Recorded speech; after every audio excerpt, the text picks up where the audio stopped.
Hi guys, so it's me, Casey. Hmm, what is diplomacy?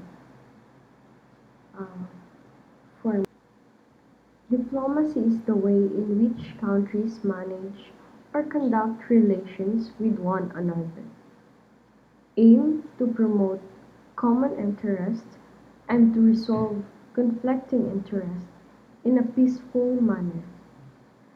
Diplomats, representatives, represent the interests and the goodwill of the country. The purpose of diplomacy is to strengthen the state, nation, or organization it serves in relation to others by advancing the Hello, I'll be discussing about conference diplomacy. Conference diplomacy in here, professional diplomats are rarely dominant in conferences, where the primary role is usually played by experts and politicians, especially at summits, where it is the most spectacular type. There are many explanations of conference diplomacy. And we researched about the conference diplomacy. We found out that there are three tracks in conference diplomacy. And I'll be discussing about the second track of diplomacy. The second track of conference diplomacy is it is an unofficial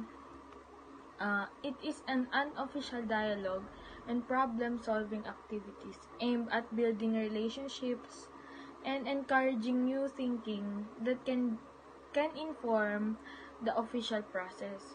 In this track, activities typically involve influential academic, religious, and NGO leaders and other civil society actors who can interact more freely than high-ranking officials.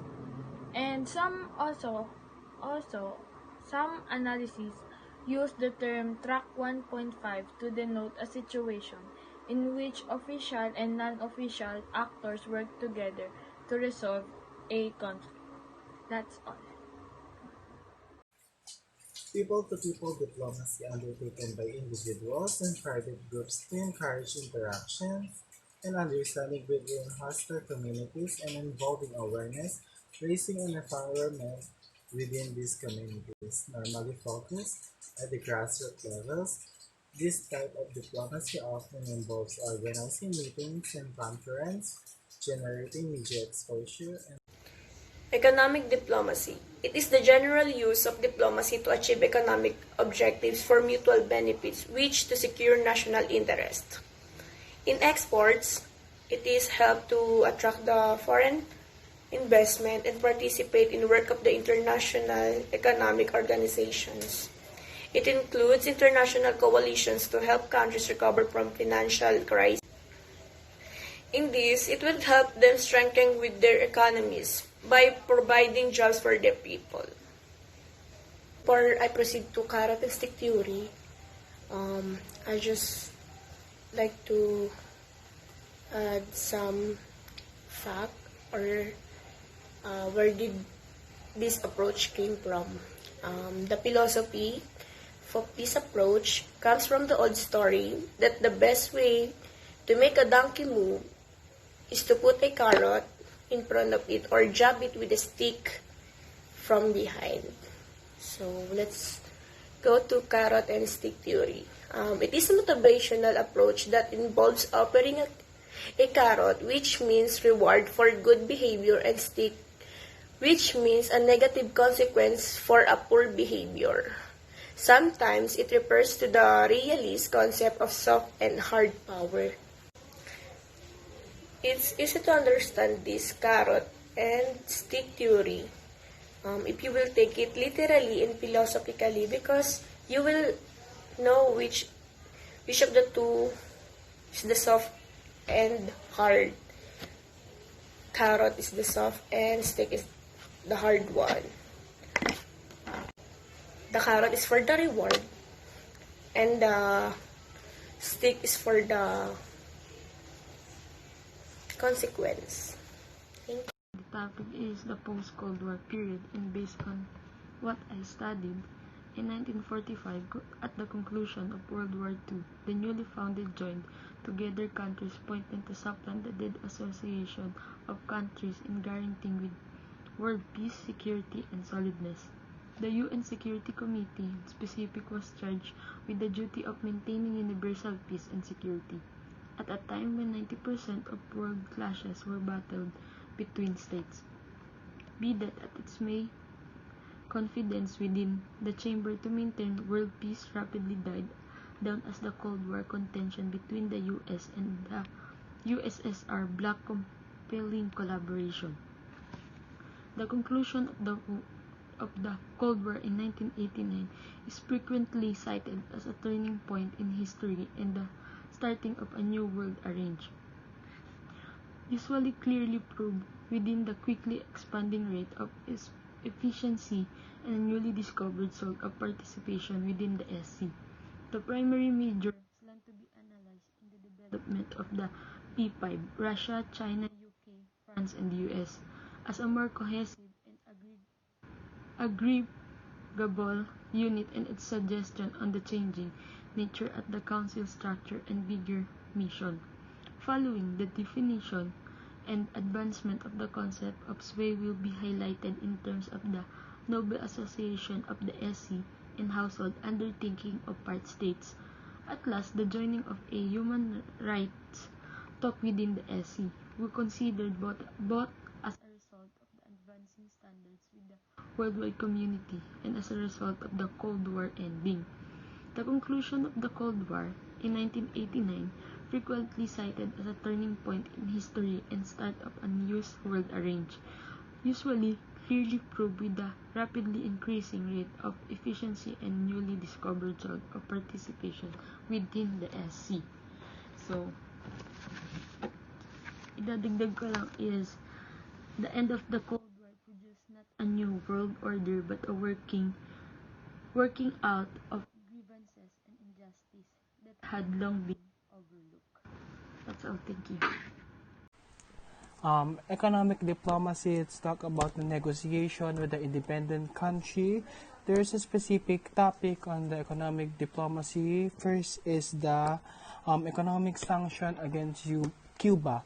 The negotiation of the U.S. about when the President Kennedy is the president on that time, he imposed the trade system embargo of Cuba because of the Castro regime ties on the Soviet Union. These are the agreement between the two different independent country. Next is the participation of economic in diplomacy of Iran. There are negotiation with other country in terms of agriculture, environment, transportation, water, and electricity. Trade and aid diplomacy, carrot and stick theory, Cold War, rule of Uno, economic sanction against Cuba, Iran, and Asian boycott of Myanmar those are part of economic diplomacy that affect the country on how they grow as an independent country.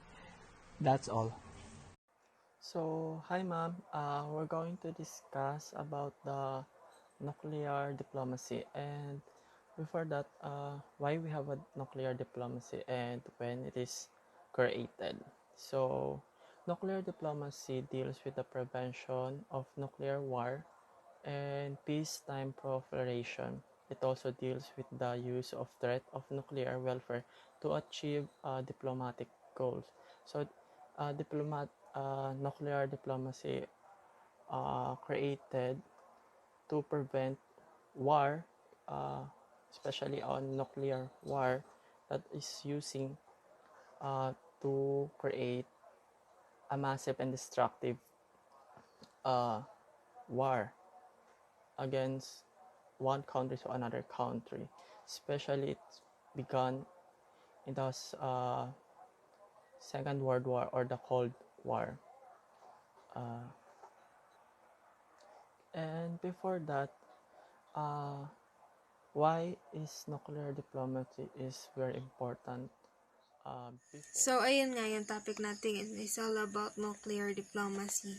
Matatakan natin yung word na NPT and NWS. NPT stands for Non-Proliferation Treaty, which is ang main goal niya is to prevent the spread of nuclear weapons and technologies. While yung NWS naman is Nuclear Weapon State, which is there are 5 states under that. First is China, Russia, UN, France, and United States.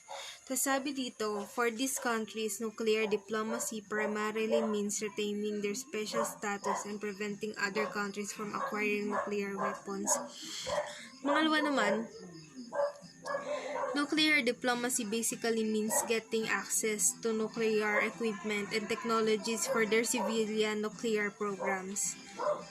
Pangatlo is nuclear diplomacy means either maintaining the status quo under NPT or Non-Proliferation Treaty or complete elimination of nuclear weapon o talagang mawawala na talaga.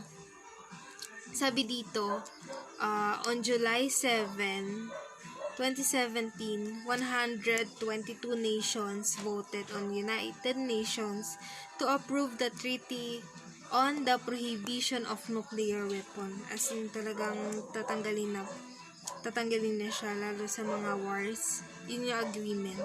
Popularly known as Ban Treaty.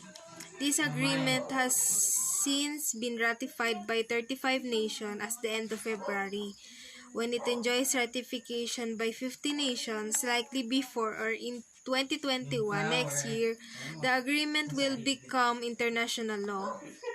The treaty is controversial. None of the nuclear-armed states have signed it, and several have come out to strong opposition. Strong arms control advocates feel it would undermine the bargain of 50 years ago by Treaty of Non-Proliferation of Nuclear Weapons or NPT. Tapos, syempre, umaasa na rin tayo na sana, maba na rin yan. Para maganda na rin yung, yung peace making natin sa isa't isa. Parang kasunduan na, yun yung mahalaga lalo sa mga big countries na hindi lang puro digmaan ang mangyayari. Mahirap na kapag ang nangyaring digmaan is through nuclear weapons and equipments. Yan.